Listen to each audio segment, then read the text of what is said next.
দাদা 10টা 5 ফুটের পিলার লাগবে। ও পিলার লাগবে কবে? ওই 17 তারিখে। 17 তারিখ? আচ্ছা হয়ে যাবে। হয়ে যাবে তো? আচ্ছা ঠিক আছে। আর বলছি দাদা, ভাই তো সরকারি চাকরি পেয়ে গেল, আর কতদিন এরকম খাটবেন? আর এবার তো রেস্ট নেওয়ার পালা, রেস্ট নেন। এটা তো আমার দ্বারা হবে না। কেন? কেননা আমার মনে হয় আমার যতদিন শরীর ঠিক আছে ততদিন কাজ করা উচিত। না আমি আগে অন্য কারোর উপর নির্ভরশীল ছিলাম, না আমি এখন অন্য কারোর উপর নির্ভরশীল হয়ে থাকতে চাই। ঠিক আছে, কিন্তু ভাইটা তো আপনার নিজের, অন্য কারো তো না। তাহলে আপনার নিজের ভাইয়ের উপর নির্ভরশীল হয়ে থাকতে কি সমস্যা?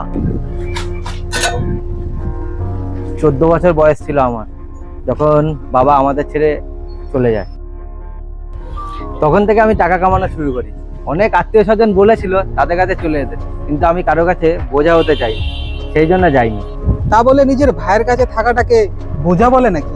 সেটা আমি আর আপনি বললে কি হয়ে যাবে? কেন হবে না?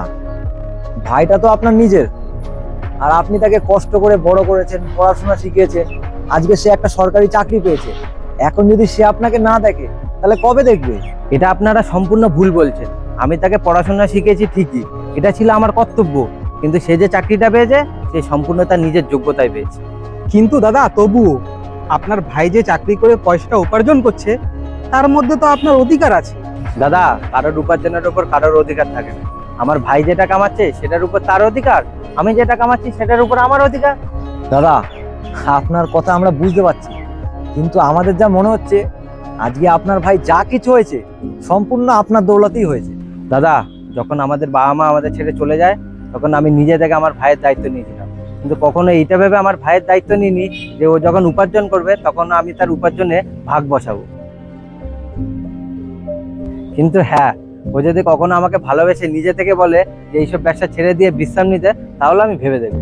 তা আপনার ভাই কখনো আপনাকে এই কথা বলেনি? কেন বলেনি? আমার ভাই আমাকে অনেকবারই এই কথা বলেছে। আমার ভাইয়ের মতো ভাই হয় না, কিন্তু আমি রাজি হইনি।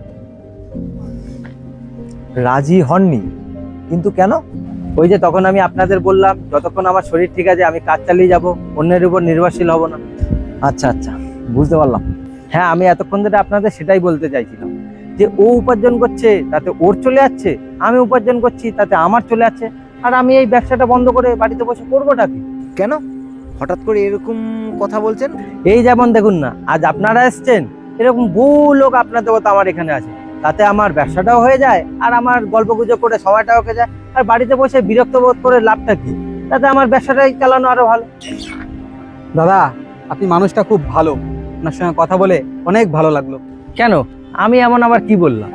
আপনি এমন কিছুই বলেননি, কিন্তু অনেক কিছু বলেছেন।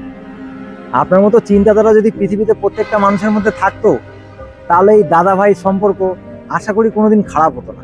দেখুন দাদা, পৃথিবীতে আর কে কিরকম আমার জানা নেই, কিন্তু আমি এরকমই আর সারা জীবন এরকম ভাবেই থাকতে চাই।